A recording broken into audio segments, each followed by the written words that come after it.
chère madame et bonjour cher monsieur. Si vous êtes passionné de golf, on a déjà un point commun. Si par ailleurs vous suivez le golf du plus haut niveau et si vous suivez également les technologies voilà, qui essaient vraiment de nous faire avancer dans notre jeu, vous avez déjà entendu parler d'un concept assez révolutionnaire qui date de 2018. Il s'agit du concept de la twist face. Pour revenir rapidement sur ce concept-là, il s'agit d'une face de club qui a été très légèrement courbée sur les côtés, sur les extérieurs, de façon à rattraper quelques approximations au niveau de votre swing.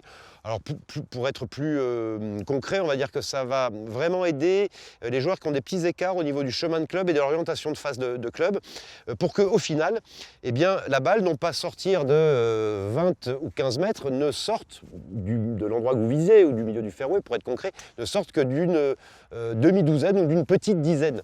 Ça, c'était un concept que TaylorMade avait mis en avant, qui a eu un succès juste hallucinant sur 2018. Là où les ingénieurs de TaylorMade ont beaucoup bossé sur l'année 2018, eh bien, c'est qu'ils ont réussi à proposer ce concept de twist face sur les bois de parcours. J'ai même envie de vous dire que ce concept existe également sur les clubs hybrides. Et j'ai même envie de vous dire que au niveau du travail qui a été fait sur la face de club, on a gagné encore un tout petit peu par rapport à cette dispersion. Autrement dit, les mauvais coups que l'on faisait avant avec nos bois 3, nos bois 5 et nos clubs hybrides, au niveau de la latéralité ou des effets latéraux que l'on pouvait créer, eh bien, sont réduits de plus de la moitié. C'est juste abyssal. Alors, j'ai ici entre les mains le bois 3 Twist Face M5. Je vous rappelle que, comme chaque année maintenant, depuis quelques saisons, on a le M1, on a eu le M1 et le M2, le M3 et le M4. Nous voilà maintenant avec le M5 et le M6.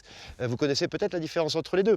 Le M5, comme le M1 et comme le M3 anciennement, on va dire s'adressera plus aux joueurs et aux joueuses qui sont extrêmement pointus dans le réglage du club, avec notamment ce concept, ce poids que vous voyez certainement, que l'on peut bouger, un poids qui fait quand même 65 grammes, ça n'est pas rien, que l'on peut bouger grâce, comme d'habitude, à la clé. On peut bouger avec la clé également le shaft pour pouvoir travailler notamment sur le loft du club, le degré d'ouverture.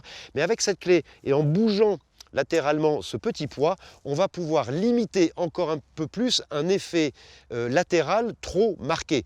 Une balle slicée deviendra un fade. Une balle hookée deviendra un draw. Ça, plus la twist face, là vous avez un club qui va vous faire gagner clairement en précision. Votre vitesse de club déterminera votre puissance. Mais au niveau de la dispersion, au niveau des écarts latéraux que l'on peut faire, avec les M5 et les M6, il y a vraiment un gain très très important. Alors, vous l'avez vu, j'ai le M5 dans les mains.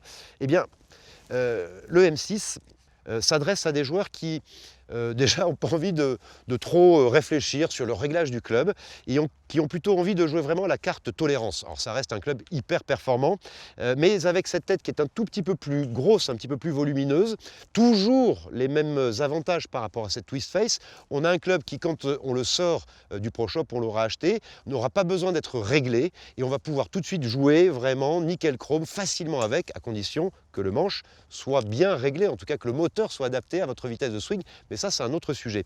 M5, M6 maintenant chez Taylor pour les bois de parcours, que ce soit des bois 3, que ce soit des bois 5, et également, j'aurai peut-être l'occasion d'en reparler dans une autre vidéo, sur les clubs hybrides. Merci Taylor.